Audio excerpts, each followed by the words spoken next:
Welcome to the Nevada Wolfpack Dynasty. Today, we will face off against two opponents in the Pac-12 in Texas State in a very big matchup versus UCLA. Coming off of last episode, we really ran into a real dilemma at the running back position. David LeCouture has really gotten a year plus to prove that he is the starting tailback. However, the numbers just don't support what his potential is. And right now, he's sitting here at our highest overall in our backfield, coming off of a season 670 yards, only 5 touchdowns, 3.7 yards per carry. This year, he has 3.3 yards per carry. So his production has actually decreased this year. And to add to that, he has not broken off any 20-plus yard runs. But then there's David Paul, who is kind of more of the power back in this backfield. He's 73 overall, only 87 speed, but the difference is that he can break off tackles and possibly break off long runs because he can break said tackles. He's averaging 5.2 yards per carry and 2 touchdowns. And this is the big stat, 75 yards after contact. That's nearly over like a third of his yards that are just after contact. And that's something that I am looking for. I'm looking for somebody that can break off runs. And today, he's going to get the start in today's games. We'll see how he fares going up against a 3-4 Texas State team, along with a 7-0 UCLA squad who made the college football playoff a year ago. They are looking to get back there this year. Well, Texas State really doesn't have too many stars on their team except for Oliver Red, who literally leads the nation in rushing touchdowns this year. So we got to keep him out of the end zone. That is the path to victory. A quick recruiting update. You know, I have talked about this before, but one thing I want to recapture is that tight end threat. Cooper Flanagan was great a year ago, obviously winning the Best Tight End of the Year award. I want to replicate that probably going into next year. We'll see what our current tight ends do on our roster as far as development with Dante Starling. Right now, he is a backup, but he's not quite ready yet to be a full-time tight end. So I do want to make sure to go ahead and recruit some offensive weapons to add to our weaponry. I do decide to go after more running backs. Craig Cantwell is an interesting guy, 91 acceleration, 85 change in direction. He looks like more of a scat back at only 5'10", 194, so he will be kind of a guy that can catch passes out of the backfield. I want to make sure we have options as far as our backfield as well. Even if maybe he turns out not even being a, starting tailback, I want to have a guy that can come off the bench and, give me some good production.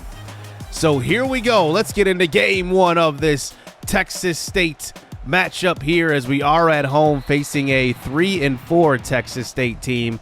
We'll see if we can come away with the win. Alex Wiles is their quarterback. He will give the jet sweep touch pass over to the nation's leading touchdown getter in Oliver Red. Our defense really has to show up today as well, as we have been giving up a ton of points to opposing offenses. Here is Wiles under pressure. He gets rid of it. That one is caught right in front of Jalen Allen, the transfer from UNLV, number 21. Here is Wiles, a quick throw. This one's intercepted. It's Josiah Persinger with the INT. Okay, there we go for the defense, finally making a play. And this is one element that's been missing this year. Last year, we forced a lot of turnovers with Sion Leolea and Persinger on the outside. This year, we're missing Leolea because he made a lot of plays a year ago. But our offense has been hot this season. So here is Dillon Council in this offense, handing it off this time to David Paul. And he picks up a couple of yards fighting forward. And that brings us to the 27-yard line eventually for a 2nd and 2. Here's a deep shot to the left side. It's Micah Tease, who cannot hang on to that when he had his step. It's knocked out of his hands. 3rd and 2 this time. It's a screen pass set up to Paul, and a good play that time. And that's a nice tackle by Aiden Jones for a loss of about 6.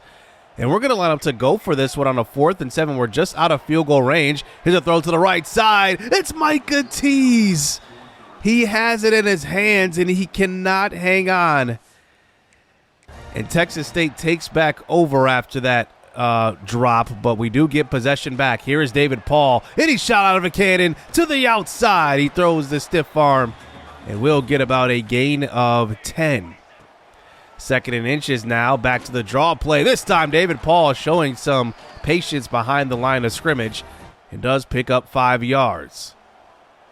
We eventually get it to a 3rd and 14 for the offense. Here is a man running in motion. Here's a throw to the right side. It's Tease, who's all alone, one-on-one. He's not going to be caught. It's a touchdown. What a throw by Council. That had to be a perfect throw, one-on-one coverage. But how about the offensive line? They sent the cover 0 blitz, and that's number 57 right there. Gabriel Blanford, who is the former walk-on. He's now a sophomore. He's one of the lowest rated offensive linemen, but he just produces for this O-line. So here we go now back on defense. Here is Alex Wiles, play action fake, throwing deep across the middle. This one's intercepted. It's going to be Brooklyn Cheek, the transfer from Wyoming. He takes it back to the 50. And Brooklyn Cheek is a guy I've been looking to make an impact. Strong safety has been a position that we've been trying to solve. We haven't yet. Here is Council now throwing across the middle, and that's a catch by Riley Langley, turning upfield. That was an acrobatic throw by Council, and he finds Langley across the middle. We enter the 2nd quarter now inside the 10, as Dillon Council gets it to a 3rd and 5. He throws across the middle. It's an open Dante Starling for the touchdown. And Starling is looking to be the future at tight end for this program. He gets his touchdown right there, and he makes it 14-0. Back on defense here in the first half. Wiles trying to change the play at the line. Here he is in the pocket under pressure. He goes down. It's the transfer from Nebraska, the redshirt freshman, Ty Stitzer. And look at how he throws off the right tackle right there. Violent, and gets to the quarterback. He leads the team in sacks this year. So up 14-0 and possession here with about 7 minutes to go here in the first half. Here's a quick throw to Micah Tease. He has it upfield, and we'll pick up a nice first down on that one. 4 for 113 for Tease. Having himself a first half. Here is David Paul, this time fighting forward. And that's what I'm talking about. When he gets tackled, he at least falls forward. That's a gain of 11. Here's Council now. It's a jet sweep touch pass over to Micah Tease. And he gets to the outside. And a great start to this game here in the first half. It's 21-0. Now remember last year, our issue with our team was that we would get off to these leads and then the CPU would come back. We got to hold on to this one. So now towards the end of the first half, here's a quick throw as Wiles. They're in scoring range here. A throw across the middle is caught. Here is Wiles on the option keeper, and he falls into the end zone. Keon Burgess was there, number 7, but he allows him to get into the end zone right there, and Texas State is on the board. So 2 minutes to go. We're up by 2 scores. As here is Council now throwing across the middle, and he's got Darius Whitehead to about the 45-yard line. Our offensive line is actually pass protecting very well this year. I got to say that. Here is Council, another clean pocket. He's going to load up and throw this one deep for Mike Bandy, and he's got it. It's a touchdown. Another big play for Mike Bandy. The Mike Bandy highlight reel is going to be crazy at the end of his career. He just goes up and gets it. 6'5", just continues to defy the odds. 28-7. Here's a throw by Wiles to the sideline, and that is a catch. Skylar Lewis, but he gets pushed out of bounds. So we get one more possession here before half with about a minute to go. Here's the first pass out to left side. It's going to be a nice catch and run by Micah Tease. 4 touchdown passes in the first half by Council. A handoff to David Paul. He breaks the tackle, fighting forward. It takes a few guys to bring him down on that play. 28 seconds to go. We call a timeout here to bring it to a 3rd and 1. Here's Council throwing to the outside. This is David Paul making a man miss and staying on his feet and getting to about the 30-yard line. 21 seconds to go now. 1 timeout remaining. Here's a screen pass out to left side. It's David Paul fighting forward. He gets tackled at about the 20, and that's where we will call our final timeout. 14 seconds. We got to take a couple shots to the end zone here. Here's Council throwing, and it's an open man. It's Tease again. You got to look at the replay on this one because they were double teaming Mike Bandy on the outside. They saw what he did earlier, so they put 2 men on him, and that clears out the crossing routes. That's just textbook right there. Micah Tease is open, and he will score. It's 35-7 going into halftime, and our offense has just been unstoppable. So in the second half, up 35-7, we decide to actually pull our starters. And if they need to go back in, we will do that. So here is the backup quarterback, Niles Daniel, in the game. He was expected to be the starter going into this year. However, it's been just the Dillon Council show. So here in the second half, he scores here, throwing this one, and that's going to be caught by number 11, Darius Whitehead.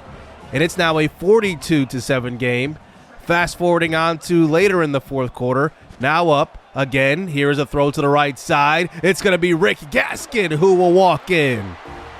And a tremendous first half sets up 2 scores in the second half. And Nevada will rout in this one, 49-7. What a game. And our defense balled out too. Our offense did its job, but I think our defense really did come through in a game where it was a 3-4 team. Like, this wasn't a slouch game, and we did that. 20 of 26 for Dillon Council, 5 touchdowns.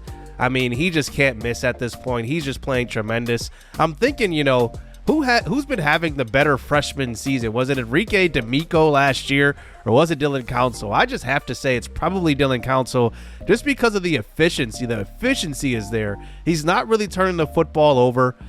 And David Paul with the start only got 13 carries in this one, only played in the first half, so he didn't even need to get too much burn. And I like that because we do save, that wear and tear on these players. But Micah Tease, 3 touchdowns, all in the first half, 7 for 157. That is just insane. But look at all the players that touched the rock. Our offensive line, we got our second team offensive lineman in as well, and nobody gave up a sack, which is pretty crazy. And then looking at INTs here, we had 3 today. Justin Wyatt came off the bench. He had an INT. Brooklyn Cheek and Josiah Persinger. We're not really getting those sacks we want, but we're playing pretty good football at this point. We do get a commitment after that win. Tucker Ricks, a Mike linebacker out of California. As you can see, a lot of our recruits are going to be from the West, Nevada, California, Arizona, Washington even. And then we do get Dwayne Traynor, a tight end. And I'm going to pile up on these tight ends. I want to have at least 5 tight ends on the roster. I want to have those options. So I'm happy to get these guys in the door. Tucker Ricks is interesting. We don't have him fully scouted. He has that silver blow up. I'm really, really excited to see him because I feel like linebacker is still a position where we don't really have an impact guy. Larry Tuilolo is doing better than what he was a year ago, but I'm not really feeling the impact from any of those guys, so I do want to get some bodies in here and develop some players. Then Dwayne Traynor is going to be one of those athletic guys. Good size, good speed.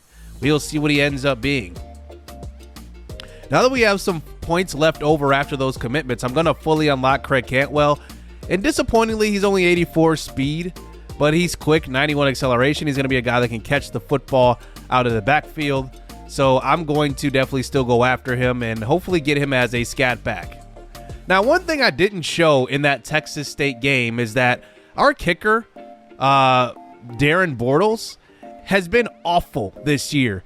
Literally has missed half of his field goals, and the long field goals are the tough ones because that meter is running so fast. So I decide with our hours to go after kickers because nobody's going after a kicker right now in recruiting. So I decide to look after some kickers here, and we find a pretty good one. And Dylan McKissick out of Scottsdale, Arizona. He's got that chip shot up physical ability, which is easier aiming on short field goals, and then the bronze deep range, which is easier accuracy on deep field goals. So I need the accuracy. 88 kick power, 82 accuracy. I think Darren Bortles right now has 71 accuracy, so that definitely contributes to how hard kicking is with him.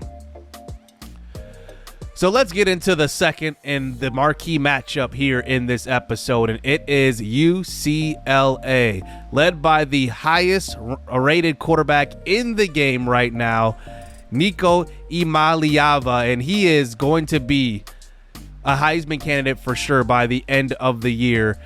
I mean, look at these skill caps. He's almost fully maxed out, and this is going to be a tough game. 18 touchdowns, 4 INTs, and he can run the football. This is just going to be tough for us. And Iamaleava is like interesting because obviously he transferred over from Tennessee, but has retained his status with the UCLA Bruins as their starting quarterback through the first 3 seasons of this series. I'm actually surprised that he did not transfer, but he does end up staying in UCLA, and this is just going to be a tough matchup for us. This is the number 4 ranked team in the country. Like, this is an undefeated squad as well. They are looking to win a national championship this year. So we need to come and play our best game. And they also have not only the best quarterback in the game, but they have the nation's leading sack getter in Cole Cogshell coming off of the edge. He's got 13 sacks already this year. He could easily eclipse 20 by the end of the season. So we are on the road, and we have actually been pretty blessed and pretty lucky to have a lot of home games in this series so far. Not a lot of tough road games, but this is going to definitely be a tough one at UCLA. They have the superstars. They have the coach. They're ready to go. And if we need to make a marquee statement in the Pac-12, it is this one. Let's get this game underway as Rick Gaskin is back to receive the opening kickoff as he takes it up the middle at a good hole and a good return all the way to the 35-yard line. And out comes Dillon Council, and he's looking to really put his name on the national map in this one. All eyes are watching this game as David Paul gets the opening carry up the middle, and that's a gain of 2. Council and Paul in the backfield on this play. Here's a throw to the right side and an overthrow looking for Micah Tease, but the coverage was airtight on him on that play. This time running Paul in motion. It's Council throwing across the middle to Riley Langley, who cannot hold on. And those are the ones you have to retain here in a big game like this. Here is Iamaleava here in the shotgun. He's going to hand off to the running back. This is Carson Cox for a first down. One of the better running backs in the country at this point. Iamaleava in the pocket. This time RPO, a quick throw across the middle. It's Quasi Gilmer, who is close to the 50-yard line. It is a first down. Now 2nd and 10, another quick throw. This one is going to be dropped. Looking for Rico Flores Jr. And now it's 3rd and 10. Iamaleava looks like directing traffic a little bit. Empty set, throw into the right side, and that is caught. And Mikey Matthews will get stopped. First stood up by Josiah Persinger. Now they will bring out their field goal unit here. I thought they were going to go for a fake, but they end up attempting this one from 60 yards, and it's good. They have the best kicker in the country. It's 3-0 here for UCLA. Quick RPO action, this time over to Darius Whitehead, who has a nice gain of 11 to start the next drive. Council now, it's a nickel blitz. We get rid of it quickly, and that is caught. It's Micah Tease breaking a tackle, and he gets about 15 yards for the first down right there. So a couple of nice throws after the UCLA's defense sends a couple of blitzes. This time David Paul misses the hole that time and only gets about a gain of 1. 2nd and 9 now. Here's a throw across the middle, and that's caught. It's Darius Whitehead again. Whitehead is interesting because he is our best route runner, even better than Micah Tease. And he just shows it every time he, runs routes. He gets playing time. Nice throw to DeMar Tam for a gain of 9. Now it's a 2nd and 1. Another throw back to Tam, and he's got it. And that is a first down. Tam playing in the slot a little bit, just moving him around the field. Here's a throw to the end zone, looking for Tam again, and he cannot go up and get this one. Normally, Tam is in the inside when we see Mike Bandy on the field. Here's a throw across the middle, looking for Micah Tease, and that is knocked away by Josh Hunter. Looking for Tease, trying to convert the first down right there. But we do end up settling for 3. In a game like this, you got to take points when you can get them. No problem for Bortles on that field goal, as here's Iamaleava back on the field. There is a throw across the middle, and that's caught right in front of Brooklyn Cheek. It's Mikey Matthews. Iamaleava now, a quick throw to the right side. It's Rico Flores making a man miss, and that is a first down. Cheek could not bring him down. Spun away from that tackle and a first down. 1st and 10 again. Another throw across the middle. That is caught. And that is number 22. Hezekiah Anahu Ambrosio, who tried to make the tackle right there. He's got to wrap up. I'm watching that type of stuff because guys that don't wrap up consistently and miss tackles like this one are not going to get on the field much. And another big first down here for UCLA's offense. Back to the ground game this time. It's going to be Carson Cox untouched for a touchdown. And I think we just came out in the wrong defense right there because Carson Cox just walks in for the touchdown. It's 10-3 here for UCLA. Direct snap this time to David Paul, and he takes it up the middle. Only a gain of 1. This UCLA defense is very fast to the football, by the way. Here's another carry up the middle, and that's what I'm talking about. Those holes close up quickly. It is now a 3rd and 8 now. They send a blitz from the linebacker. Here's a throw across the middle. It's Mike Bandy again, and he's got the first down. Bandy is just so reliable with his hands, and it's a first down. Just about at the end of the first quarter, they send an all-out blitz to Dillon Council, and he just gets rid of it. He had a couple of options, but 2 guys in the same area. That brings it to a 3rd and 10. Pump fake by Council. The icons disappear for a second, and he goes down. It's Cole Codshell. Sack number 14 on the year for him. So here is Iamaleava in the pocket. This time throwing to left side. This one's caught. And it's Larry Swain on the tackle, but a big first down throw to start this second quarter here for UCLA. Iamaleava now, we send 3. We drop a lot of guys in coverage, and Rico Flores Jr. avoids 2 tacklers, and it's a first down. That's number 21, Jalen Allen on the field. He's a guy that's fighting for playing time because right now I don't know if he's our best option. Here's a throw to the right side. That's a catch. It's Quasi Gilmer. Another missed tackle and a first down. Brooklyn Cheek ends up taking him down, but we got to take him down on the first attempt. Here's Iamaleava throwing to the end zone. There's a good play, and that is Jalen Allen with the pass breakup. That brings it to a 3rd and 10 now.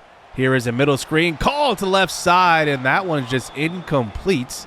That throw may have been a little bit off, and UCLA settles for the field goal.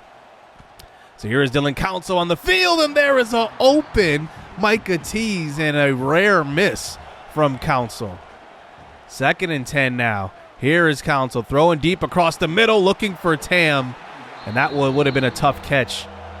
It's incomplete, bringing it to a 3rd and 10. Here is Council now throwing across the middle. It's Riley Langley. It hits your hands. You got to catch it. And that's 2 big drops by Langley today, by the way. So here's Iamaleava and this offense back onto the field. Here is Carson Cox with a big hole. He breaks it to the outside and does get taken down at the 31 by Brooklyn Cheek. And that's the biggest run of the game right there. And Cox has very good vision. He's a tough back to take down as well. That's what I'm looking for, like a bell cow back. There's a carry to the right side, and it takes 3 defenders to take him down. But we do eventually get him down. Marquise Rahman was there at least to stand him up at first. And now it's 3rd and 6, a throw to the sideline, and it is caught. Quasi Gilmer, 4th and 1. They will actually bring in the field goal unit instead of going for it. And they have a good kicker, so I guess they're just going to use him here. 3 field goals here in the first half for UCLA. So I guess I'll take that as a win for our defense. Here's a step up in the pocket and a sack.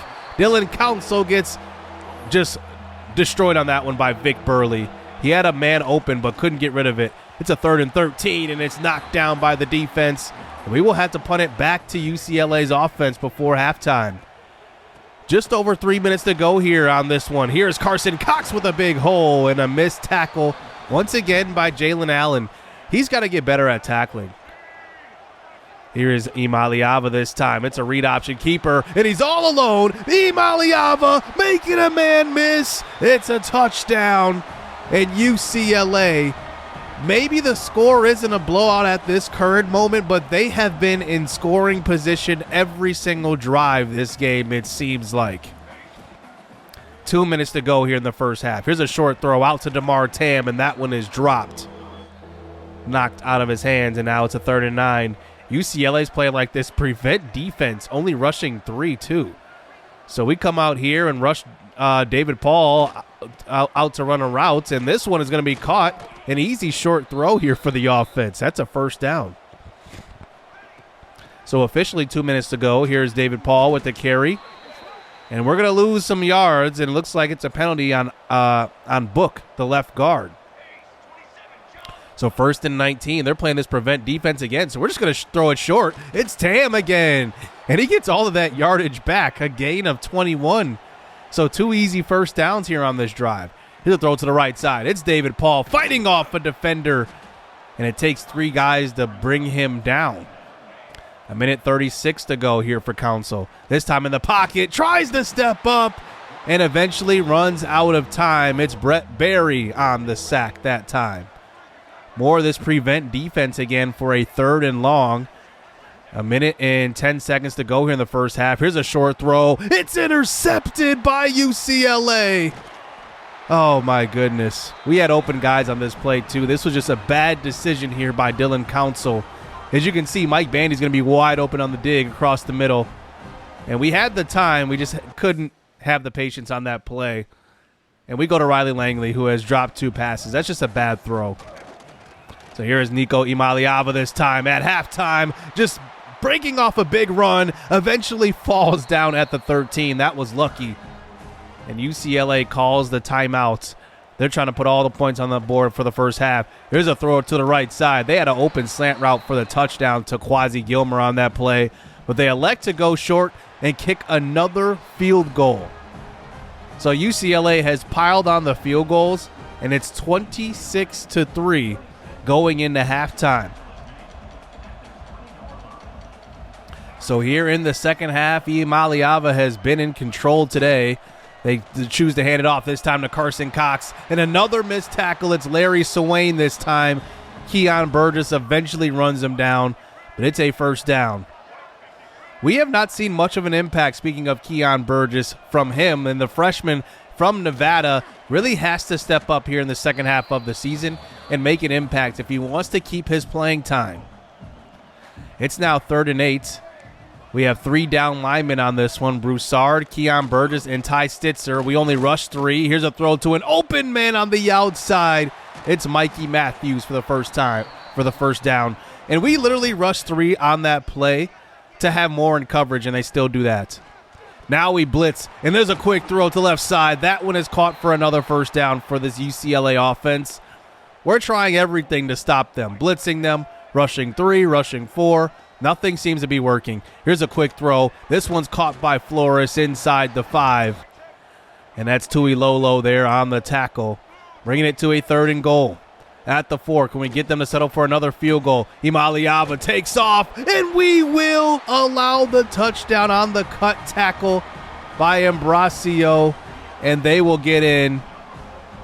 And it's now a 33-3 lead here for UCLA. Iamaleava has been impossible to stop in this one. Still 6 minutes to go here in the third. There is a lot of time left in this game, by the way. But our offense just has not moved the ball well. 3rd and 13. Here's a quick throw, and that's an open Mike Bandy, and we can't make the play. We saw it right away when the play started. There was no cornerback out there guarding Bandy, so we just get rid of it, and that's what happens. A throw behind Bandy. Our offense is just not on the same page today. Here is a quick throw by Iamaleava. He will find one of his leading receivers this year in number 7, Mikey Matthews. Carson Cox breaking a tackle. It's a big gain. And a couple of broken tackles. Add another one. And it's a first down. Jabari Adehegbu needs to make that tackle, number 31. He literally missed 2 tackles on that play. Ty Stitzer with the tackle before the first down, and we do get them to settle for another field goal. If this was any other team, they would be going for these 4th downs, but UCLA is very, very conservative. 36-3 after that field goal. Here is Bandy across the middle with the catch. And we're just trying to get some confidence going on this drive because right now we just don't have it. Council now throwing to the right side. This one looking for Micah Tees, and it's a first down. And he's got it. After a big game last week, he has not been non-existent, but not as big of an impact. Here is another catch by Bandy across the middle.